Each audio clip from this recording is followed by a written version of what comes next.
Buenas noches. Bienvenidos sean como cada martes en punto de las 10 de la noche hora centro de México a las 100 velas del yokai. Este encuentro en donde todos vamos a tener que contar una historia para podernos mantener fuera de las garras del yokai. Ya estamos en el quinto programa de la tercera temporada. Nos quedamos en la historia número 34 la semana pasada y tenemos historias guardadas para todos ustedes. Pero antes de comenzar, les recuerdo compartir el programa y que estamos en tiempo real a través de YouTube, Facebook, Twitter y Twitch. Esta noche, como cada noche, tenemos aquí a Nat acompañándonos. Buenas noches, Nat. Hola a todos, muy buenas noches. Y a Lion también que se encuentra por aquí. Buenas noches, un gusto volver a estar con ustedes. Nuestros caminantes silenciosos empiezan a hacer acto de presencia. Ya tenemos aquí a Juan Hernández, a Guillermo, a Rafael, a Enrique y otros más que se van a empezar a conectar a lo largo de la noche. Pues tenemos varias historias por aquí. Tenemos unas de la semana pasada. De hecho tengo una aquí Oh, de Nadia yeah. Mendoza. Tenemos las notificaciones puestas. Voy a tener que apagarlas un momento. Aunque no sé si pueda ser posible eso, pero...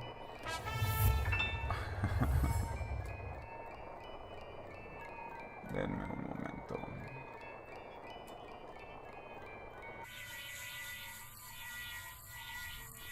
Pues bueno, tenemos, como les comentaba, por aquí algunas notificaciones de gente que está compartiendo el video, que está dando de like. Y también tenemos algunos mensajes pasados de Nadia Mendoza justamente y otras historias. Pero antes de iniciar yo, para terminar de dar los últimos arreglos por aquí y comenzar el programa, me gustaría ver si Lion o Nat tienen alguna historia por ahí que nos puedan contar. Así es, a mí me gustaría Oh, comenzar con una leyenda, yeah. bueno, una historia que se llama La maldición de la diosa del mar. Y dice así, de chico siempre iba a veranear con mis abuelos a Punta del Este, Uruguay. Para ellos, lo mejor era ir a pescar al muelle, y yo los acompañaba con mucho gusto. En el verano en el que tenía 8 años, nos tocó un día nublado en el que no estaba para ir a la playa, pero insistí hasta que accedieron. Nos subimos al auto y fuimos a conocer Punta del Chileno. Era un balneario que estaba un poco más alejado del centro turístico. Recuerdo que había unas olas increíbles y extremadamente altas. Llegamos y comenzamos el ritual de siempre. Mi abuelo clavó del pie de la caña en la arena y mi abuela se encargó de colocar la sombrilla para protegernos del viento. El mar estaba revuelto y traía todo tipo de cosas a la orilla. Entre velas y flores que habían llegado arrastradas por la marea, encontré un pequeño plato de cerámica con el dibujo de un niño y lo guardé. Salvo por una familia que había llegado un rato después, éramos los únicos en el lugar. El cielo se abrió y con mi abuela nos acercamos a la orilla a mojarnos los pies. Ahí sentimos una fuerza que nos hizo caer a los dos. Al principio nos resultó extraño, pero luego le restamos importancia. Algunos minutos más tarde, escuchamos los gritos desgarradores de los integrantes de la otra familia y fuimos a ver qué era lo que ocurría. Un hombre mayor salía del mar con el cadáver de un bebé a cuestas. Al día siguiente, por el diario, nos enteramos que un viejito había intentado sacarse una foto con su nieto, de hecho, unos 8 meses, de espaldas al mar, y una ola se lo arrebató de las manos. El detalle más escalofriante era que el niño se llamaba igual que yo. Al volver a Capital, mi abuela se acercó a un templo de la reunión de la religión Umbanda, que es originaria de Brasil a comienzos del siglo XX y que combina elementos del espiritismo y del ocultismo. Para contarle a la encargada del lugar la experiencia que habíamos tenido. Ella le explicó que el plato que habíamos tomado era un tributo para Lemanya, la diosa del mar, y que nos habíamos robado, sin saberlo, una ofrenda de vida, un trueque en el que se ofrece la vida de alguien para salvar a otro.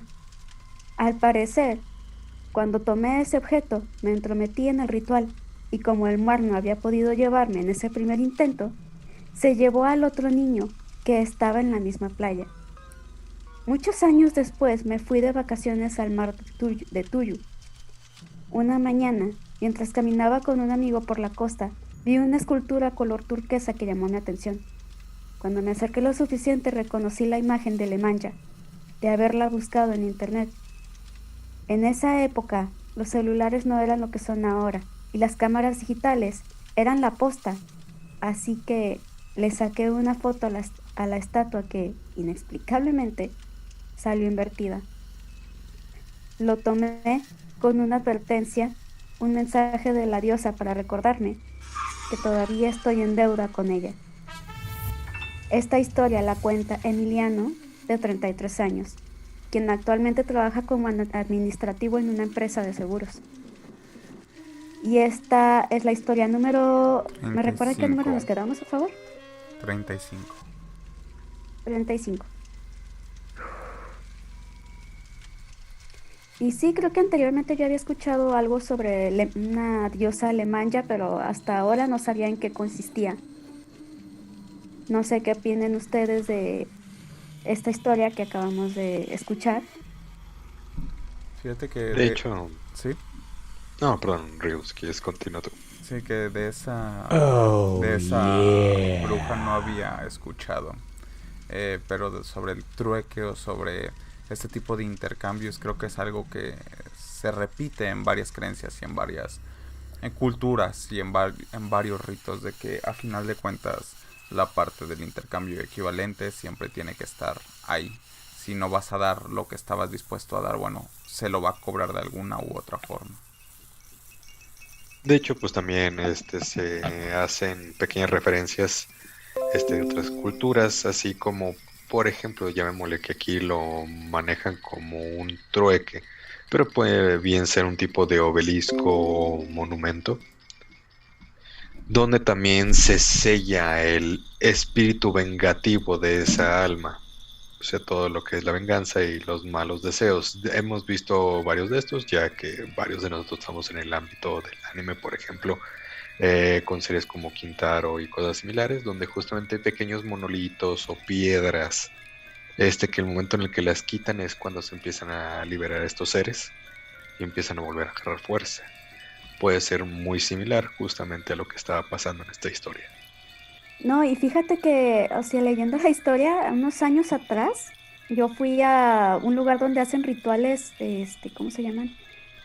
Una tribu originaria de San Luis Potosí, y era un lugar así lleno de rocas, y me acuerdo porque yo fui como unos días después de que ellos habían pues hecho un ritual, y creo que ahí incluso a veces se les hacían como ofrendas, los niños les hacían ofrendas a sus dioses. Y me acuerdo que yo iba vagabundeando por ahí, me encontré una piedrita que tenía pues dibujos, tenía los dibujos que había hecho un niño. Y me acuerdo que yo tomé esa piedra, nada más que yo no me la llevé. Volví a acomodar la piedra donde yo supuse que debía ir, pero no Bien sé, me pensado. acordé. Exacto, si me hubiera llevado la piedrita, creo que sí, algo similar me hubiera pasado. Ándale, nos podrías contar una historia en carne propia. Si es que siguiera aquí, claro. Así es. Doy la bienvenida a Eduardo Ogro, a Mara, a Andy. Y disculpen, no pude quitar los sonidos de las notificaciones de los otros en vivos. Y ahorita que puse a quererlo hacer, estuve cambiando lo que se mostraba en pantalla.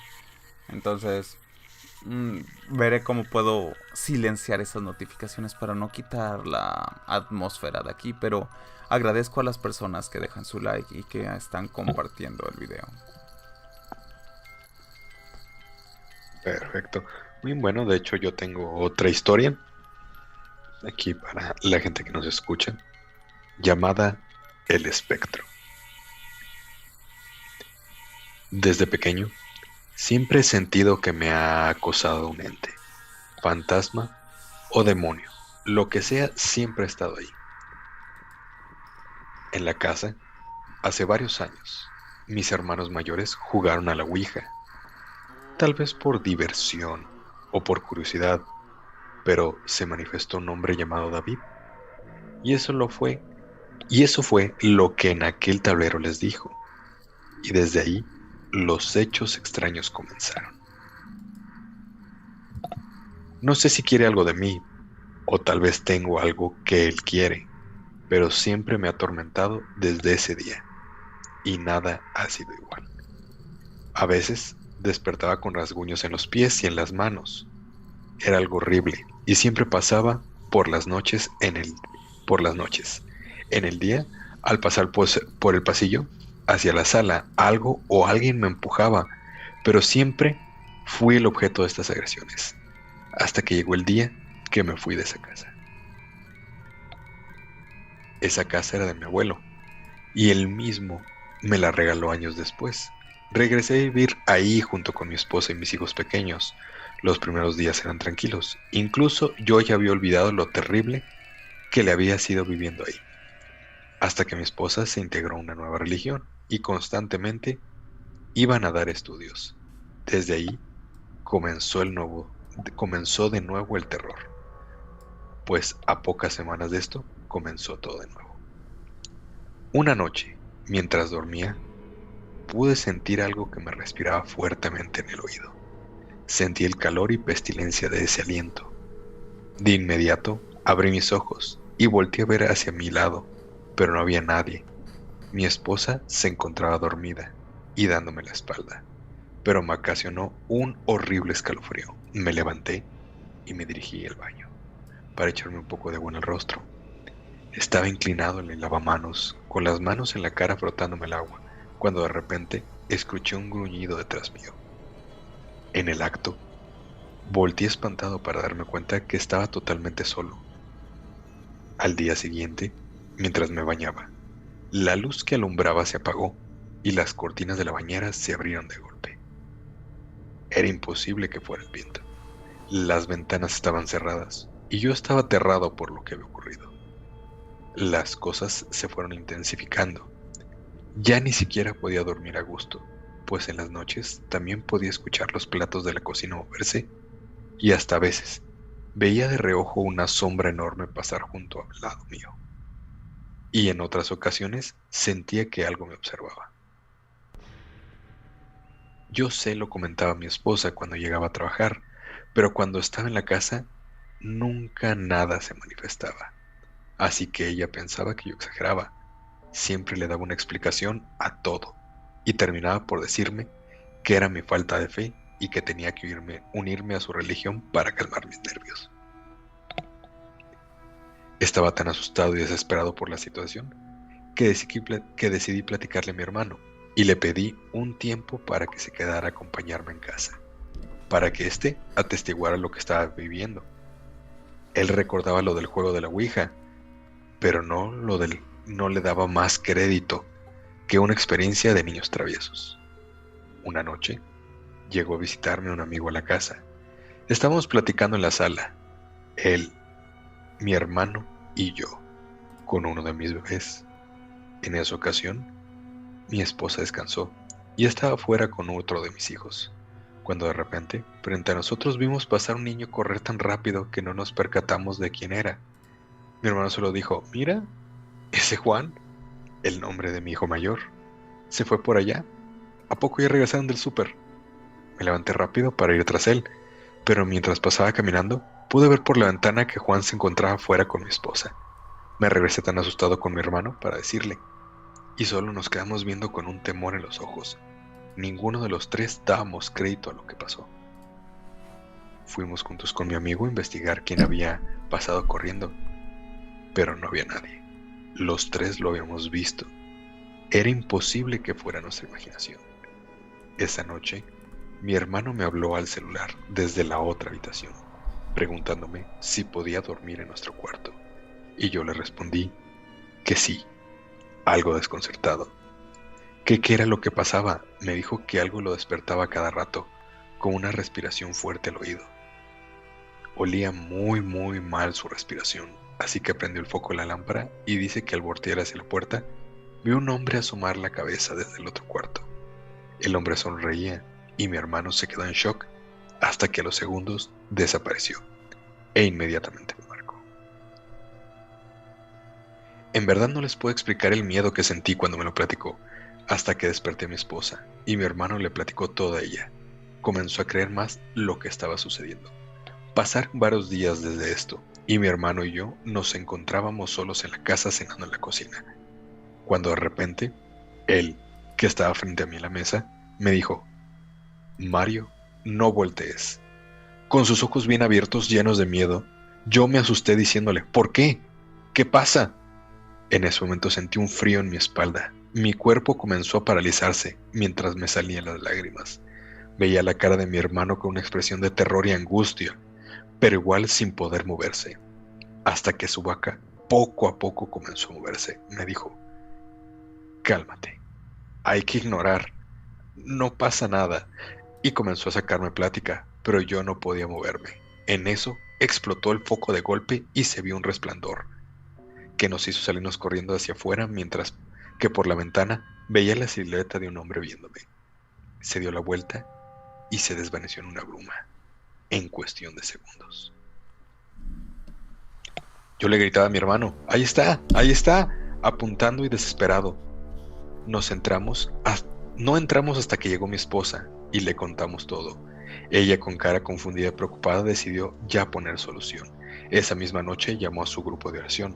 Llegaron en poco más de media hora unas 15 personas, algunas con velas y la Biblia en la mano. Entramos a la casa y se formó un círculo. Se prendieron las velas y comenzaron a rezar a los salmos, todos al unísono. Por un momento nada pasó y comenzamos a tranquilizarnos, cuando de repente todos los muebles comenzaron a vibrar, por sí solos. Las puertas se abrían y cerraban solas.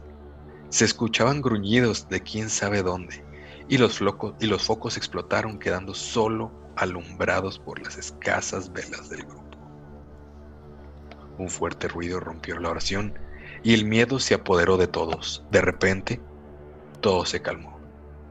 Nos quedamos viéndonos entre nosotros, cuando en el pasillo salió una criatura con ojos rojos, cuernos y una gran boca. Gruñó de tal manera que todos salimos corriendo de esa casa. Amigos de mi esposa nos dieron asilo en su casa esa noche. Poco tiempo después reunimos el valor para ir y retirar nuestras pertenencias de esa casa. Encontramos otro lugar donde vivir. Claro, en ese lapso evitaba estar en la casa, sobre todo de noche. Ahora, mi hermano llevó un padre a bendecir la casa. Dice que no ha pasado nada. Al parecer todo está tranquilo. Solo cuando yo me acerco las cosas vibran o se mueven. No arriesgaré a mi familia y venderemos la casa. Veremos cómo le irá al nuevo dueño. Y esta es la historia número 36.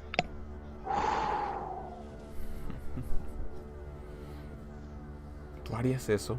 Saber que hay algo ahí y está bien que te quieras ir, pero ¿la venderías sin avisar? Pues yo creo que la desesperación de mucha gente es esa, de que por lo mismo que está encantada, a lo mejor no se vende, y pues por eso optan por irse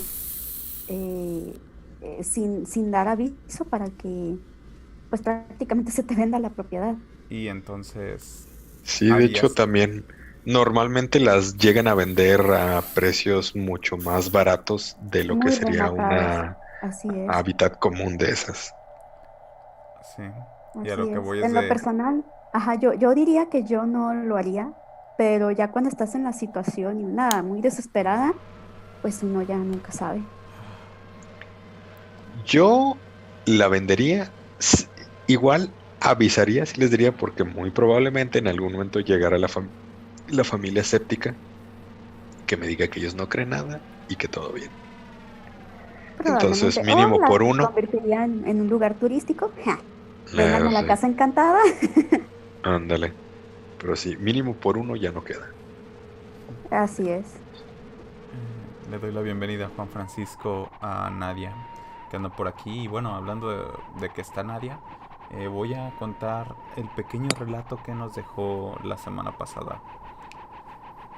Nadia nos contaba que yo una vez, cuando estaba sola en mi casa, tenía muy cerca un librero y se empezaron a caer unas hojas, y lo curioso es que no había ninguna corriente de aire, y se me ocurrió decir: si hay algo o alguien, dame una señal de que estás aquí. Y se cayó un libro, y se empezaron a caer más. Creo que desde entonces, cada vez que se queda sola, se caen o mueven cosas, y cuando entra al baño, alguien dice su nombre. Y esta es la historia número 37. Una Qué vivencia. mal. Una Oye, vivencia me suena de más Nadia. como a duendecitos, ¿no? Pues no sé, alguna vez yo ya había escuchado que si escuchas cosas o sientes que hay algo, que si preguntas vas a recibir una respuesta de sí o sí. Ahora el punto es, ¿realmente vale la pena preguntar? Ya nadie nos comentará después, que ya anda por acá. Pero no sé, o sea, ¿lo habrían hecho ustedes? Híjole, es que llega un momento en el que yo sí me sentiría tentada de, a ver, ¿qué está pasando? ¿Quién más está aquí? No sé, ¿tú qué opinas, Lion? ¿Tú lo harías? Sí, yo sí lo haría. Aunque yo soy muy dado a ignorar los golpes tan pequeños, no más, digamos, por miedo, sino por el hecho de que soy poquito escéptico al punto también de que digo, ¿sabes qué? Algo soy yo que como medio chirrió o crujió, va a decir, Ah, o lo sea, normal de primero la buscas, madera, lo ajá, normal, la sí, normalmente, explicación científica, entre comillas, y si ajá, no la encuentras, entonces ya te vas a lo paranormal, sí, supongo. ya me pongo a debrayarme solo y a buscar una solución no común. Sí, Este, estoy totalmente de acuerdo. pues ya veremos. Joabner estaba por acá y nos pregunta, ¿soy yo o ya llevábamos bastantito tiempo sin un episodio de las 100 velas? Pues eres tú, Joabner, porque el programa no ha parado. Cada semana hemos estado aquí. Pero bienvenido seas de vuelta. Y Giovanni también llegó y nos deja una historia por aquí en el chat de Facebook.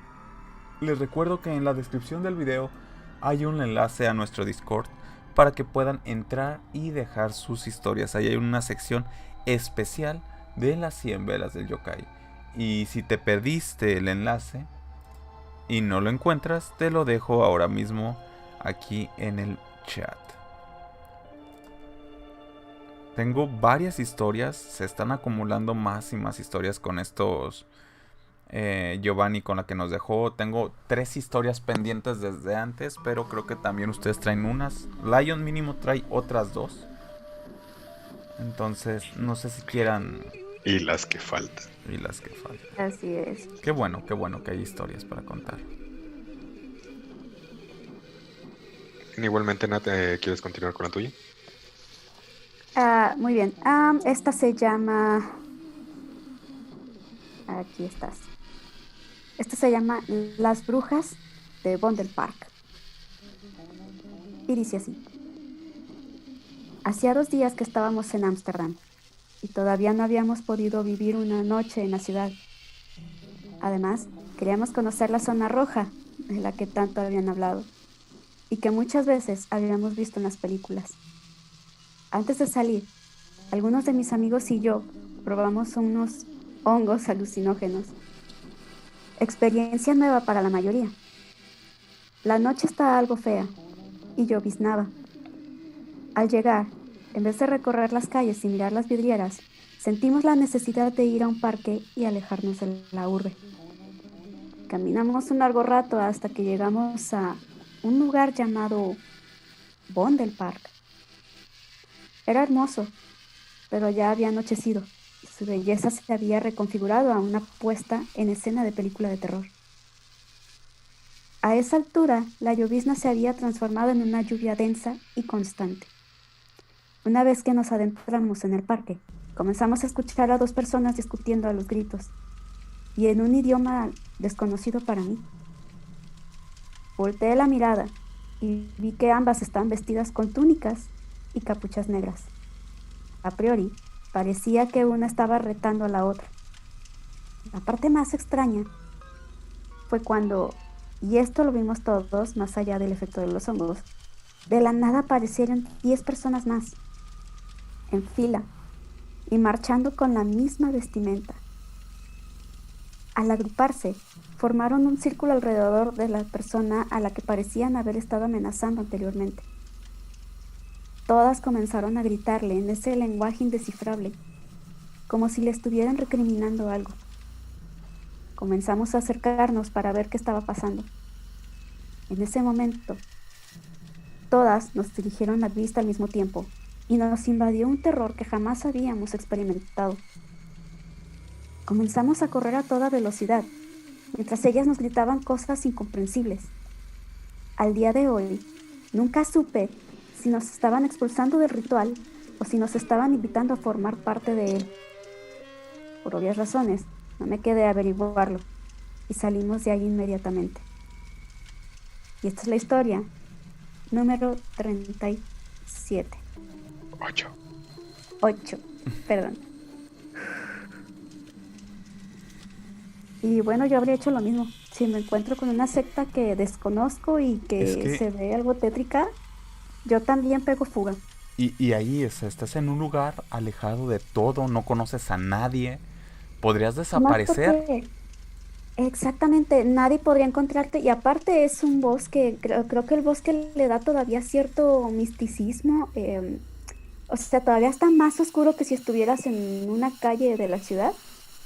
Creo que el bosque viene a empeorar las cosas, ¿no? Y al menos yo sí me estaría muriendo de miedo en ese lugar. Sí, definitivo. Soy una persona horrible. Mi mente cómica me hizo pensar que cuando llegaron los otros seres con capucha, cada uno de cada lado, pensé que iban a armar su batalla de baile. Sería épico.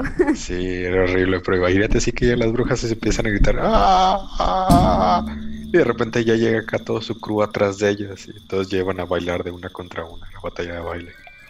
Dale, con tus amigos y tus honguitos. Ándale. Doy la bienvenida a Eduardo. Llevamos como media hora de programa, Eduardo. Hola Juan, ¿cómo estás? Hola Luis. Ya llegó Fabricio. Eduardo Bro dice: a veces la ignorancia es el camino a quedarse como espectador en el teatro de la vida, porque bajo el telón solo hay misterio, oscuridad y verdad. Y esta es la frase que esta semana nos regala Eduardo Ogro con sus frases semanales. Gracias, Eduardo Ogro. Aquí Juan Francisco Hernández nos pone que desde el año pasado que no había capítulo. Sí, bueno, eso es verdad. Las buenas bromas de esta semana. Eso es verdad. Hola Fátima, saludos. Bueno, no sé si sea Fátima o sea Rosendo, pero saludos hasta allá. Y Nadia nos dice: sobre lo que me pasó, me sentí tan desesperada y sentí tanto miedo que lo primero que pensé fue preguntar. No me arrepiento, pero sigo viendo ese tipo de eventos cuando me quedo sola. Pues yo creo que habría que hacer ahí una limpia o contratar a alguien que la ayude, porque a la larga puede ser peligroso. Bueno, es que peligroso también puede solicitar que paren. No siempre pasa, pero mira, no puede pedirlo.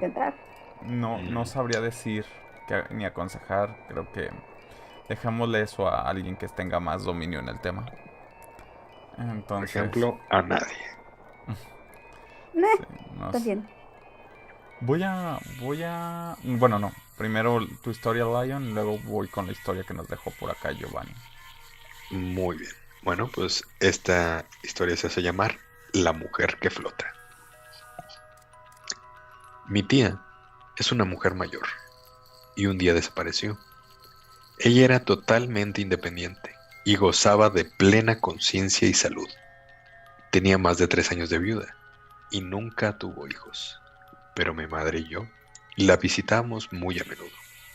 Era muy amable y muy lúcida, además de ser muy sociable, y aún así, el día de su desaparición, nadie la vio salir de su casa. Tratamos de comunicarnos con ella durante 10 días sin éxito, hasta que fuimos al Estado de México a visitarla. Al llamar a la casa y no tener respuesta, preguntamos a los vecinos, pero nadie la había visto. De hecho, pensaron que estaba de vacaciones. Reportamos su desaparición y empezamos la búsqueda. Entre carteles y medios de la policía para localización. Pero al cabo de 2 meses nos fuimos resignando. Con el tiempo, el recuerdo de mi tía comenzó a debilitarse y ya solo se mantenía la esperanza de que regresara a casa. Un día nos llegó un rumor. Habían encontrado a mi tía en un baldío en Atizapán, a unos 7 kilómetros de donde yo vivía, pero estaba irreconocible y era muy agresiva. Fue en mi auto hasta esa colonia y pregunté por una mujer mayor viviendo en un baldío, hasta que di con ella. Habían pasado poco más de 1 año y medio y mi tía había envejecido notablemente. Su pelo estaba totalmente blanco, enmarañado y sucio. Era en extremo delgada, vestía ropa sucia y desgastada, tenía las uñas largas y le olía de una manera bastante desagradable. Su mirada estaba totalmente perdida, vivía entre cartones y basura, y la gente de la colonia me dijo que se alimentaba de los restos de algunos vecinos que dejaban ahí, y los que recogía de la basura. No se dejaba tocar, y si alguien se le acercaba, llegaba a morder o rasguñar. La llevé al hospital donde la asearon, cortaron su pelo y sus uñas, curaron las heridas que se había hecho por vivir en la calle y le suministraron suero, vitaminas y estaba en un severo grado de anemia y deshidratación. Luego de unos días en el hospital, la trasladaron a un psiquiátrico donde la valoraron con el síndrome de Diógenes y principios de Alzheimer. Mi tía ya no hablaba, su mirada estaba perdida. Se sentaba todo el día en el sofá a ver la pared y los cuadros sin levantarse ni una sola vez. En la noche, mi madre la acostaba en su cama y rezaba junto a ella. Los siguientes días no logré dormir bien. En las madrugadas sentía mucho temor y siempre me despertaba por alguna pesadilla donde me observaba algo.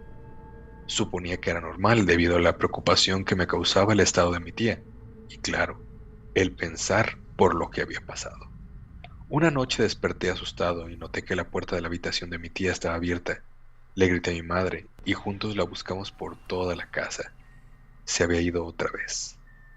La busqué por todo el barrio y finalmente decidí ir a ese baldío de Atizapán, donde estaba escondida entre cartones repitiendo que ellos la llamaban, y además, incoherencias. La situación se repitió varias veces, más en unos 8 meses. Siempre regresando a ese baldío, repitiendo que la llamaban y cada que la encontraba estaba más debilitada y más ausente. En cualquier descuido, se escapaba de mi casa y se iba al baldío hasta que llegaba por ella.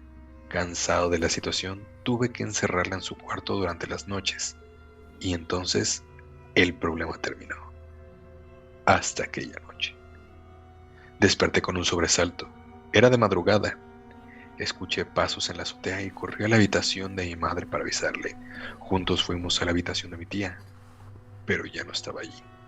La ventana estaba abierta. Había trepado por la ventana hasta la azotea. Salí al patio a buscarla y la vi de puntitas sobre el filo del techo, como si estuviera sostenida por una fuerza que la tiraba hacia arriba. Se podía escuchar cómo repetía una y otra vez: «Ya estoy aquí, ya estoy aquí».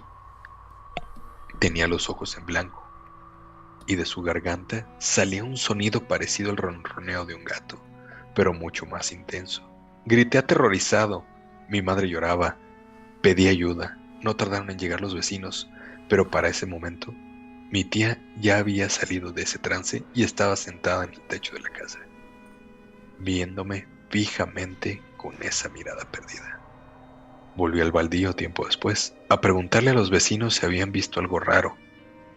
Nadie quiso hablar del tema. Todos se veían recelosos, pero unos niños me dijeron que allí vivía la señora que flotaba, que ellos habían visto cómo en las noches unos seres grotescos, pero vestidos como antes bajaban del cielo y se la comían, chupándole la fuerza. Veían cómo la energía salía de ella hasta que se desmayaba, y que al contarlo, a sus padres siempre decían mejor ella que nosotros. 4 meses después, mi tía falleció. Mi madre se puso muy triste y enfermó. Solo un poco. Y aún continúo despertando sobresaltado porque alguien me llama. Y esta es la historia número 39.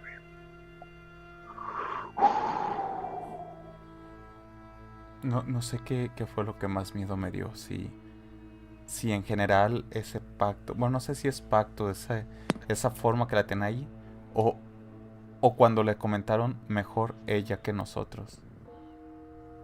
O sea, el de prácticamente saber y usarla como sacrificio. Así es, de hecho es como lo que dicen, es esas... Olvidé cómo le llaman a esa frase, pero es algo así como secretos a voces, Ujú. o algo similar, que es justamente de que todos en una etnia saben lo que está pasando, pero es preferible que nadie haga nada y lo mantienen oculto y solamente te dan esas como pequeñas pruebitas de que sabes que algo está pasando y que ellos lo saben, pero que aún así no te van a decir nada, van a guardar el secreto. Dios. Bueno, vamos a continuar. Tenemos aquí la historia de Giovanni, que la tenía pendiente por acá. Pues no es muy larga, pero sí es más larga de lo que normalmente nos dejan en el chat, lo cual me agrada. Nos cuenta: ¿Alguna vez has escuchado la expresión comer una manzana al día mantendrá lejos al doctor en su casa? La mayoría asume, sin temor a equivocarse, que simplemente es un refrán fácil de recordar, que remarca la necesidad de la alimentación bien a los pequeños. Pero el dicho no se originó debido a un recordatorio inofensivo. Fue creado cuando la fiebre del oro estaba en su juventud, en un pequeño pueblito donde la comida escaseaba, y ni se diga el dinero. En agosto, cuando una mala sequía estaba azotando el pueblo, una serie de sangrientos asesinatos habían comenzado. Cada noche, una casa era asaltada, y cualquiera que viera al intruso sería rápida y brutalmente abatida. Es decir, todos los miembros de la casa que vieran al intruso iban a morir. Nunca se robaron nada, salvo por las sobras de comida. Después de 2 semanas de esto, el tendero local no había tardado en colocar unas cuantas manzanas y un vaso de leche en la plaza del pueblo. Entonces, él se escondió en la torre de la iglesia, esperando vislumbrar a cualquiera que llegara. Luchando contra la fatiga, el tendero esperó por cualquier señal de vida en la plaza. Justamente a la medianoche, fue recompensado por una escalofriante visión. Un hombre, cargando una bolsa llena de afilados instrumentos médicos, vistiendo vendas de paños de pies a cabeza. Él se detuvo cuando vio la leche y las manzanas. Volteó a todos lados como si buscara alguna señal de vida. Cargado de miedo, el tendero se agachó, quedando fuera de la vista, manteniéndose así hasta el amanecer. El extraño hombre solo tomó una de las manzanas, sin siquiera tocar el vaso de leche. Ninguna casa fue asaltada y nadie fue asesinado esa noche. Por décadas, el pueblo continuó dejando una manzana o 2 durante la noche, incluso cuando la manzana ya habían dejado de desaparecer. Y esta es la historia número 40.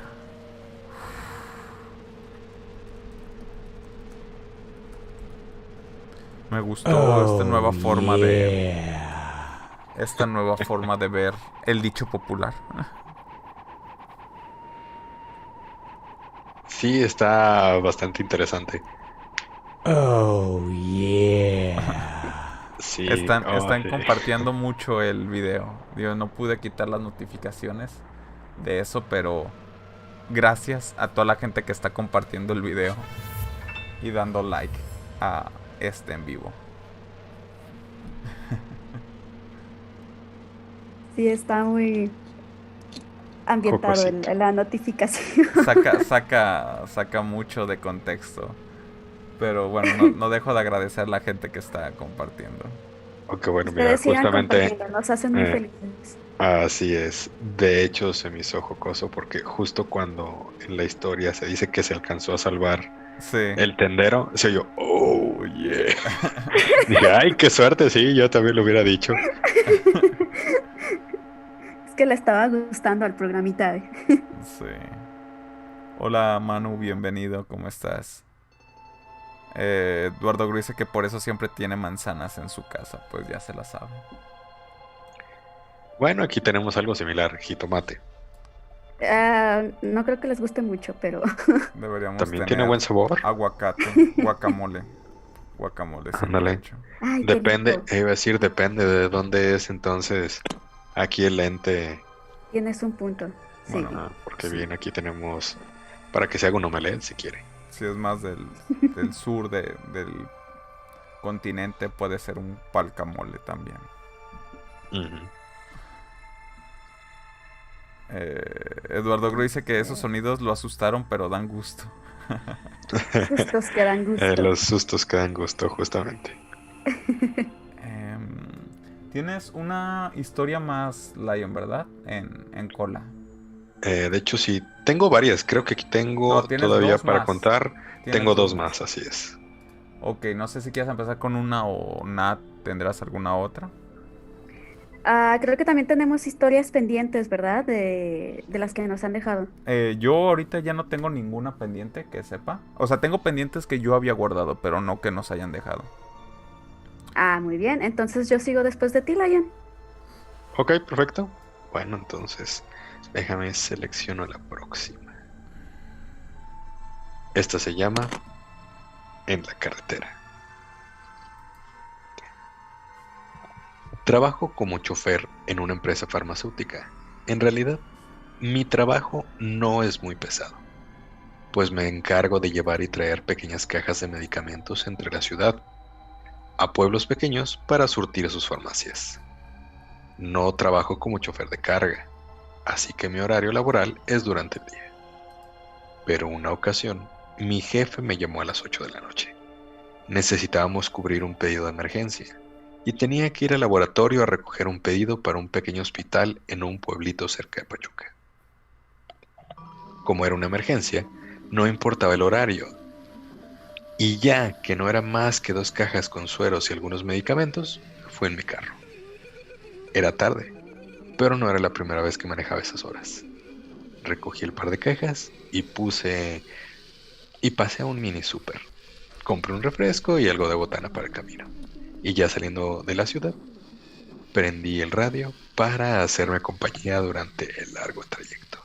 Y así manejé un buen rato, hasta llegar a esa carretera.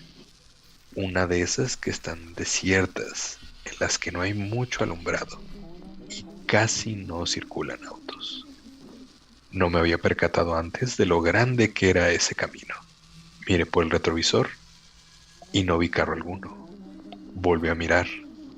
Parecía que venía corriendo algo a una distancia alejada de mí. Corría en 4 patas y era de un color café. Me dije a mí mismo que tal vez era un perro, pero para hacerlo tenía que ser muy grande. Sí, eso era lo más lógico, o al menos lo que quería creer. Solo era un perro, de esos que vagan en la noche. Miré de nuevo, y ahora el perro estaba corriendo atrás de mi auto. Me asusté. La verdad me asusté. Así que aceleré. Pero para mi sorpresa, esa cosa mantenía mi paso. Supe que eso no era un animal. ya que reaccionaba con cierta inteligencia. No podía ser algo de este mundo. Ningún animal podía correr a la par de la noche, ni siquiera del coche. Estaría a unos 100 kilómetros por hora. Aceleré una vez más. Esta vez ya iba demasiado rápido. Mi corazón latía y todo mi cuerpo vibraba por el miedo y la confusión. Me asomé al ver que algo se acercaba. De reojo, vi que eso ya corría a la altura de la ventana de mi auto. Sentí su mirada. Me veía y corría a mí. Pasaba el carro. No quise voltear, solo aceleré. No sé cuánto tiempo pasó, pero esa cosa seguía viéndome. Emitía gruñidos y ruidos que podía sentir. Podía sentir esos ojos rojos clavados en mí. Sé que quería que volteara, y al darse cuenta de que no lo haría, giró su cabeza hacia el frente. Se enfiló hacia un lado del auto y desapareció entre la negrura de la hierba del camino. Solo continué a la misma velocidad. Como un par de kilómetros más hasta que vi la salida del pueblo. Llegué al hospital y un enfermero me preguntó que si estaba bien. No le respondí. Este me comenzó a revisar los signos vitales. Mi presión arterial estaba disparada y tenía una gran taquicardia. Me preguntaron qué me pasó y no supe qué decir. Me permitieron dormir en el hospital esa noche y yo no quería manejar de nuevo por esa carretera en la ciudad, menos en la oscuridad. Nunca supe qué había sido eso. En ese pueblo decían que era un nahual, un demonio, hasta un hombre lobo, pero en sí nadie lo sabía. Más adelante, en el día pude ver en la orilla de la carretera un montón de cruces y entendí lo que le pasaba a aquellos que voltearon y descubrieron que era esa cosa en la carretera.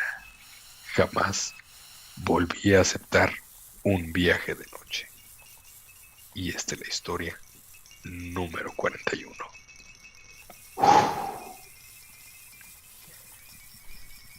Sí, yo creo que de noche es cuando eres más susceptible.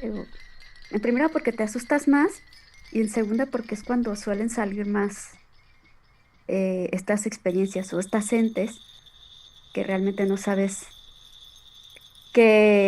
cuáles son sus intenciones. Ay, es que es eso, o sea, el viaje de noche es, si vas seguro, si estás seguro, es muy a gusto porque justamente no hay nada, no hay ruidos, no hay nadie No hay alrededor, sol, no hay nada, pero es justamente eso lo que lo hace peligroso porque al mismo tiempo nadie te va a escuchar, nadie te va a ver y nadie te nadie puede va a saber. auxiliar. Exactamente. También normalmente nulifica parte de tus sentidos y solo te enfocas en uno. E igualmente se cuentan leyendas, pero son leyendas más por los lados de Estados Unidos, que se les llama las leyendas del perro negro. Es justamente un perro que normalmente sale corriendo en las carreteras y sigue por un rato a los autos y los choferes logran voltearlo a ver. Normalmente ese perro también es símbolo de mal agüero. Normalmente algo malo le va a pasar o a aquel que lo vio o en los lugares subsecuentes. Luego lo voy a buscar bien también esa leyenda. Bien, podría ser algo por ahí. Incluso hay más historias por ejemplo, personas que te piden acceso a tu auto en plena carretera y que si no se lo das, chocas en cierta curva o ellos, si les das el pase a tu auto para darles un aventón, creo que ellos mismos te advierten del peligro que estás a punto de pasar. Ah, He escuchado ciertas historias referente a eso. También voy a buscarlo para el próximo sí. programa. Bueno, desde aquí les decimos que si en algún momento vas en la carretera y por algo a mitad del camino, donde tú sentías que no había nada, tu llanta se poncha, tu cristal se rompe o oyes cualquier ruido, les Síguele. sugerimos no se detengan. Sigan los kilómetros que sean, no importa si la llanta se les enchueca, traten de llegar al siguiente punto de control. No se detengan nunca. Es correcto, Totalmente. siempre pasan las peores cosas cuando uno se detiene en carretera.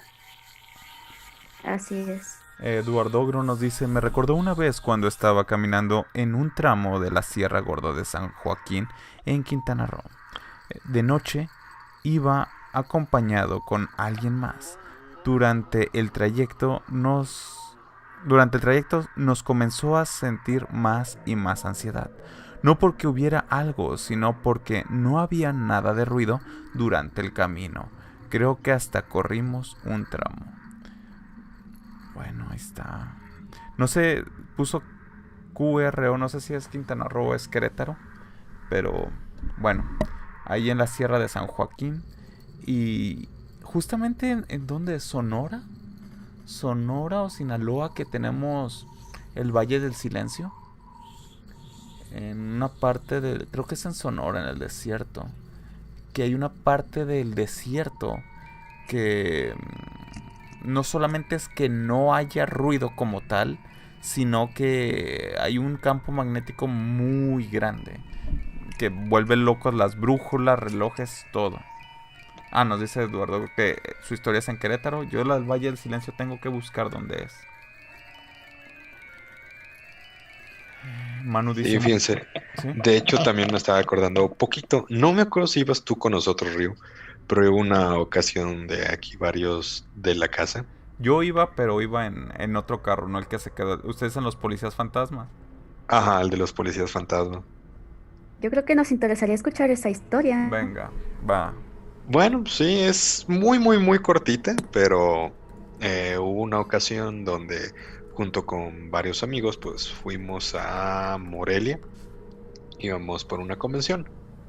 El carro en el que íbamos era la Winstar de la mamá de uno de nuestros compañeros.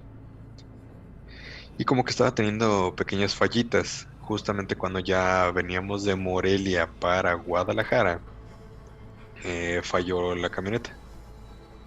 Dejó casi de funcionar. Pero para eso, pues justamente se hicieron entre 7 y 8 de la noche y no había también nada, nada, nada de luz. Y nosotros sí nos quedamos parados en la carretera porque no sabíamos para dónde irnos. Y aparte, pues no había nada de luz y nos quedaba como nada de fuerza en el auto para podernos mover. Y la cuestión es que llegó una camioneta con dos policías preguntándonos que qué onda, que qué pasó. Ya le explicamos nuestra situación. Nos dijo, no se preocupen, síganos. Ahorita nosotros lo sacamos aquí a la gasolinera. Ok. Y pues ahí vamos de poco a poco, poco a poco.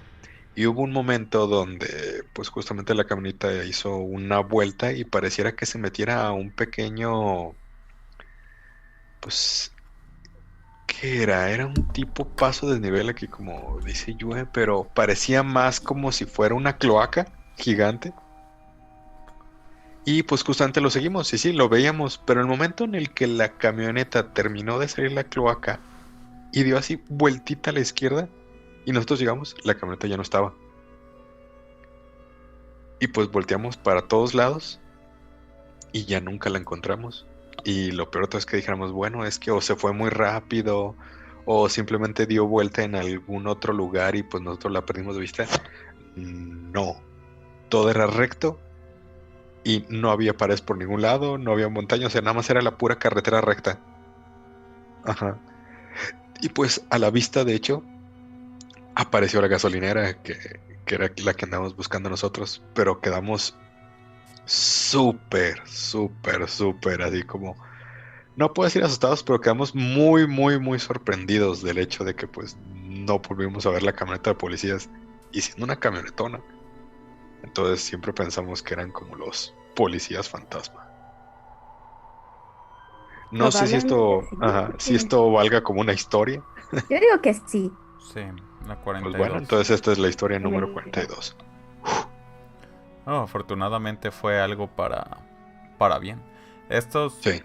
túneles, paso de nivel, cloacas, son estos tubos que hay normalmente bajo puentes que sirven para el paso fluvial cuando llueve mucho. Ajá. Pero Y son que, tubos gigantes. exacto. Que cabe un carro y que justamente cuando no hay lluvias, los carros los usan para cruzar y dar vuelta. Curiosamente, si no hubieran tenido esa ayuda, era imposible que hubieran llegado a a ese punto, a esa refaccionaria más cercana, porque pues no hay forma de ver cómo cruzar si no era por ahí. Y es que yo pienso que ha sido algún ente protector que llevaba alguno de ustedes que dijo, no, estos no lo van a hacer. Y pues acudieron en su ayuda, probablemente previniendo algo que pudiera pasarles si se hubieran quedado ahí. Curiosamente, en México el grupo de agentes que cuidan las carreteras se llaman Ángeles del Camino. Estaba a Pues punto de decir mira, ángeles más o menos. azules. Me equivoqué. Sí, pero probablemente son, ahora sí que refiriéndome a ellos como entes, porque no sabemos si, yo digo que son buenos porque los ayudaron, pero sin saber sus intenciones, pues realmente sí los cuidaron, sí son, ¿cómo dijiste? Policías del camino, ¿cómo? Bueno, Ángeles del camino. Ángeles del Camino Ángeles del sería. camino. Pues ahí Pues sí, está. en este caso sí hicieron función de ángeles en el camino. Sí, Con, nos ayudaron bastante. con esto vamos a cerrar. Todavía tenemos historias pendientes por acá. Tengo 3 historias que no he podido contar desde el inicio de la temporada. Afortunadamente, porque la gente cada vez nos está mandando más y más historias. Hoy compartieron mucho el video, lo compartieron 10 veces solamente en Facebook y estuvieron comentando por acá. Voy a ver si puedo mínimo silenciar las notificaciones. Voy a intentar por ahí. No tendrían que estarse escuchando. La realidad es que no tendrían que estarse escuchando. No sé por qué se están escuchando, pero voy a ver de qué forma poderla silenciar. Agradecemos a todas las personas que están por acá, a los que se conectaron.